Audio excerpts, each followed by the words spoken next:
Hey everybody, Henry W. Steele. Today is December 26, 2018. Did you know that today is the 360th day of 2018? I figured what better time to do a bit of a video about page 360 in Tunnel Through the Air. Now this is not going to be a long drawn out 20-30 minute video like the other tunnel videos that I've done, or some of the other tunnel videos. But I wanted to do this one really quickly and just kind of give you guys something to think about and maybe an avenue or two to follow up on if you decide to do so. That is, if you don't already know what I'm about to show you. So page 316 tunnels, quite a ways through the book. It's pretty close to the end. It's in June. In fact, I think it's June 7th. Yep.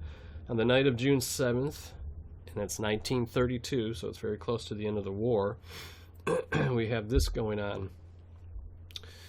I'm going to skip down to, let's see, the enemy is going to attack New York City with probably 100,000 airplanes, and you and I are alone to defend it.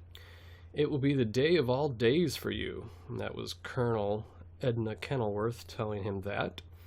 He replied, I had forgotten all about my birthday. What a guy, right? I mean, come on. He's so selfless. We have been so busy preparing for the final attacks of the enemy that I had no time to think of myself.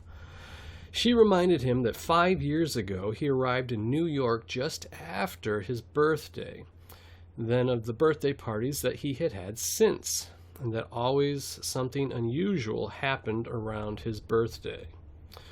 You remember the birthday party we had the year Walter and I were married? Last year we had too much trouble to think of your birthday. The enemy was sweeping up the Mississippi, making complete destruction and taking every city. But there was something eventful around your birthday. About that time, you discovered how to take electricity from the air and completed the machine for sending electrical discharge into the water, which destroyed the battleships and hydroplanes of the enemy at Cairo. This was our greatest victory up to that time, and while the disaster at Chicago and St. Louis followed, it gave us the first ray of hope. Now there's a few things here that could be looked at, but I'm going to look specifically at, you remember the birthday party we had the year Walter and I were married? That was back on page 272. Let's go back to 272.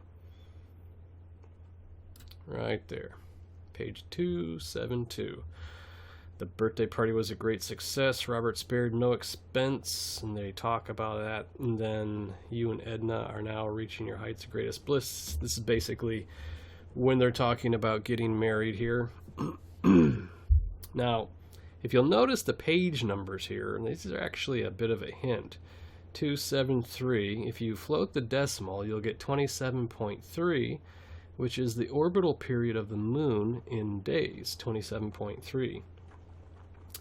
Now, with that information, we could take this date, which this was June 9th, 1929 is when this occurred, and then we have June 7th, 1932. Let's see how many days are between those two. We get 1,094 days. Now, if we take 1,094 days and divide that by 27.32 or 27.3, we see that it's 40 orbital periods of the moon from this 1929 birthday. So I just wanted to point that out to you specifically, but there's a lot more on page 360 to really dig into if you want to, and there's a lot going on there. But that's just one thing I wanted to point out. There's a lot going on with the moon in this book, and that's one thing that's probably, if you're wondering where to start, that's probably one of the first things you can look at, is the difference in dates and places, and see if the lunar cycles fit those, and how many of the lunar cycles are in between specific points in time, and what he says about those specific points in time.